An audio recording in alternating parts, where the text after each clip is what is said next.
Dès ce vendredi 6 janvier 2023, les meilleurs maestros de N'oubliez pas les paroles viennent s'affronter dans cette deuxième édition de la Ligue des Maestros. Qui sont les champions du jeu de Nagui qui seront présents durant 2 jours pour tenter de succéder à Renaud. Une compétition en chasse une autre.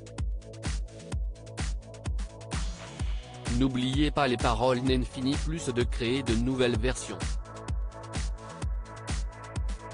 Outre les primes événementielles avec des célébrités ou des enfants, plusieurs compétitions ont été déclinées en 15 ans d'existence.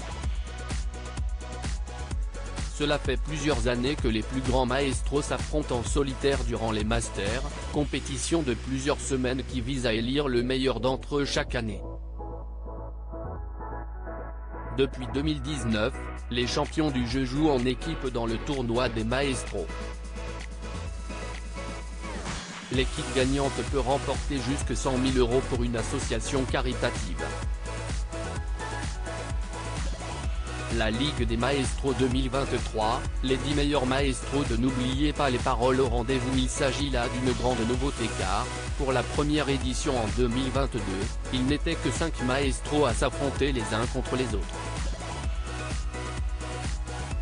C'est finalement Renaud qui a remporté la première ligue. 2022 fut une bonne année pour le Belge qui a aussi remporté les Masters en novembre dernier. Cette année, ce sont donc 10 maestros qui ont été invités par Nagui pour tenter de gagner le plus d'argent possible pour une association.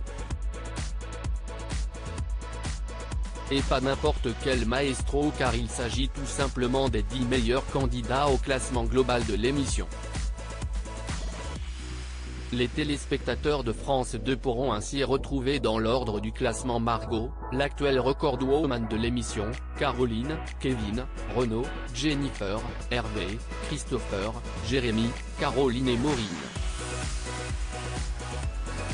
La Ligue des Maestros 2023, cette nouveauté qui change la mécanique du jeu de Nagui après s'être affrontés en solitaire puis en équipe, les maestros jouent pour la première fois en binôme.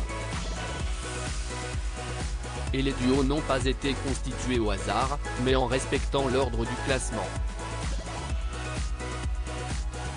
Margot sera ainsi en binôme avec Hervé, Caroline, deuxième, avec Christopher, Kevin avec Jérémy, Renaud avec Caroline, 9e, et enfin Jennifer avec Maureen. La mécanique reste inchangée par rapport à l'année dernière. Les 5 binômes se rencontrent tous et celui avec le plus de victoires remporte la compétition et succède ainsi à Renaud. À lire aussi Je peux vous adresser la parole ? Nagui se fait rembarrer par une candidate de N'oubliez pas les paroles, l'animateur n'en revient pas.